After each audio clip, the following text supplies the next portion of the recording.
Assalamualaikum warahmatullahi wabarakatuh. Hai teman-teman semuanya, apa kabar nih? Semoga hari ini selalu dalam keadaan sehat walafiat ya. Hari ini aku buka video aku dengan kegiatan beres-beres. Kebetulan jadwal aku beres-beres itu di sore hari. Kalau kalian di sana gimana jadwal beres-beresnya? Aman kan? Oke teman-teman, di video hari ini aku ingin share tentang satu judul yang menurut aku penting dalam kehidupan kita. Apa itu? Yaitu trigger. Nah, sebelum kita bahas, aku mau kasih tips di awal dulu ya. Ini kegiatan aku ketika sore hari menjelang pak suami pulang.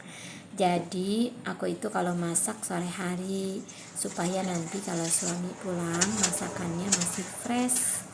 Jadi pak suami yang capek tapi tetap nikmat makannya. Nah, kalau mam semuanya gimana nih jadwal masaknya? Nah, tips yang keduanya yaitu ketika cuci piring nih. Masalah kita kan di Indonesia hampir 80% yaitu mengelola sampah. Kebetulan aku kemarin dapet parenting dari sekolah anak aku tentang mengelola sampah. Jadi kenapa sampah itu menjadi masalah? Ternyata masalahnya hanya satu, yaitu kita mencampurkan antara sampah bekas makanan atau sampah organik, bekas-bekas potongan sayur, dengan sampah-sampah yang sejenis plastik atau sampah-sampah yang tidak bisa hancur. Nah, jika kedua jenis sampah ini kita satukan, itulah penyebab masalahnya. Tapi sebenarnya kalau sampah dipisahkan, misalnya masing-masing plastik kita pisahkan. Dan kalau bisa plastik seperti itu, di samping aku tuh ada plastik bekas kemasan tahu ya. Itu kan basah, jadi aku biasanya keringkan dulu di samping wastafel aku. Nanti kalau udah kering baru aku masukkan ke dalam plastik-plastik sampah yang lainnya. Dan maksud aku, kalau sampah-sampah bekas makanan aku jadikan di satu tempat. Nah, nanti aku buang terpisah. Karena kalau sampah-sampah bekas makanan itu walaupun kita tumpuk, medianya itu tanah, misalnya bukan di atas lantai yang keras, tapi tanah, insya Allah tidak salah. Nanti kan dia akan subur oleh bakteri-bakteri pelebur gitu. Mau lebih bijak lagi mengelola sampah supaya kita aman, terutama yang tidak tahan. Dan kalau bisa, kalau untuk kita daur semua kan tidak mungkin bagian yang tidak bisa didaur, seperti kemasan-kemasan yang mengandung aluminium foil atau bagian dalamnya itu berwarna silver. Itu plastik tidak bisa didaur ulang, jadi biasanya terpaksa aku bakar, walaupun itu tidak baik juga untuk polusi udara ya. Tapi karena usaha kita hanya bisa sampai di situ, yang penting kita sudah mengurangi dampak tersebut.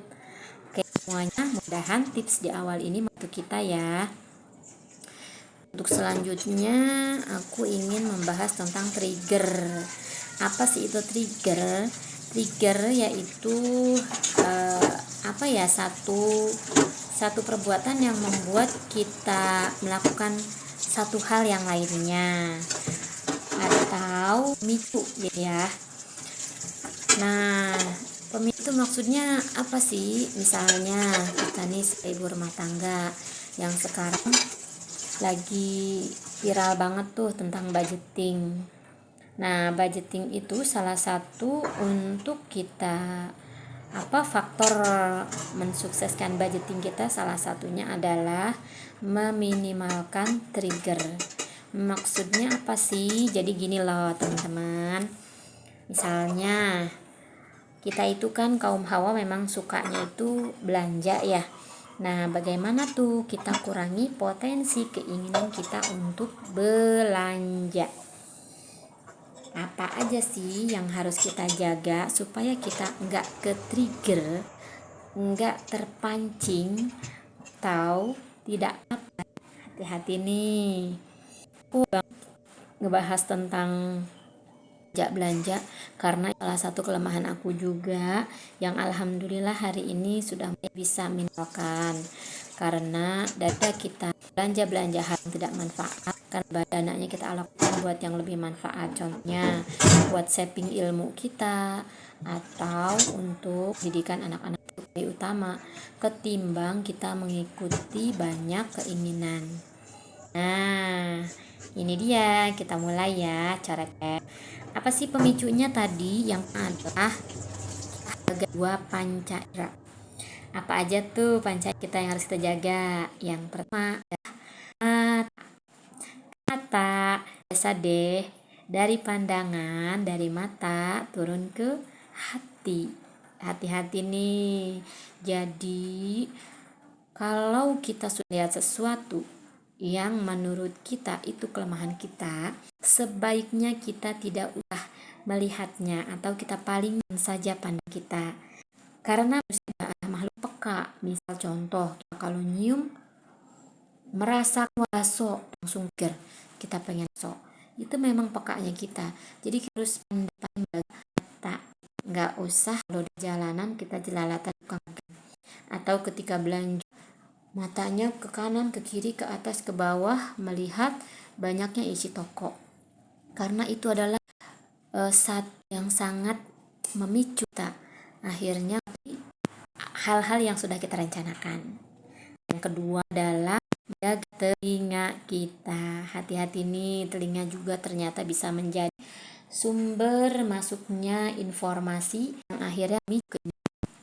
Nah, misalnya kita ada teman kita yang punya sesuatu yang baru, misalnya cerita ini. Nah, untuk teman-teman yang lucu kita lewat ucapannya, sebaiknya kita mintakan kontak dengan dia, bukannya apa-apa kita dan kita mencanca indera kita jadi lebih bijak lagi. Oke teman, itu aja untuk video aku hari ini. Mudah bagi yang subscribe, ayo dimainkan jempolnya, diklik subscribe-nya, dinyalakan lonceng notifikasi, like and share.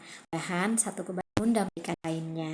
Keberkahan itu kadang-kadang dari hal yang terima kasih menyimak sampai mudah-mudahan video aku terus bermanfaat buat kalian semuanya. Aku akhiri. Wassalamualaikum warahmatullahi wabarakatuh. Sampai jumpa di video berikutnya. Dadah.